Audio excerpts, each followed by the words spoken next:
কখনো নিজের ঘরের বিচারের জন্য বাহিরের মানুষের কাছে যায়েন না।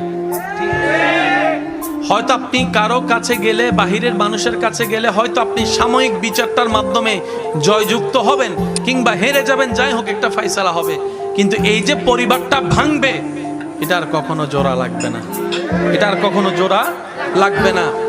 ঘরের অভিভাবক যিনি বড় আছেন, মা হতে পারে, বাবা হতে পারে, বড় ভাই হতে পারে, স্বামী হতে পারে, ওনার মাধ্যমে বিচার করান। আপনারা চারদাওয়ালের ভিতর সমাধান করবেন। বাহিরের মানুষ যেদিন ঢুকে যাবে সেদিন পরিবারও ধ্বংস হয়ে যাবে। কথা বলেন ঠিক কিনা? সম্পর্ক নষ্ট হয়ে যাবে, ঠিক কিনা? সেজন্য যাই কিছু করেন 5 জনের ভিতরে রাখেন। আর 2 ভাই 3 ভাই যদি মিল বেশি না হয়, এক রুমের মধ্যে বেঁধে দিবেন, মারামারি কর আর যা কর মিললাই বাইর হইস।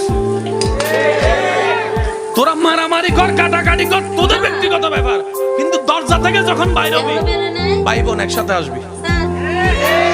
এবার বলেন, না মিলা কোনো উপায় আছে? একটা জিনিস বড় অবাক্যর বিষয় কি জানেন? মানুষ যে সম্পত্তির জন্য সম্পর্ক নষ্ট করে, যে সম্পত্তি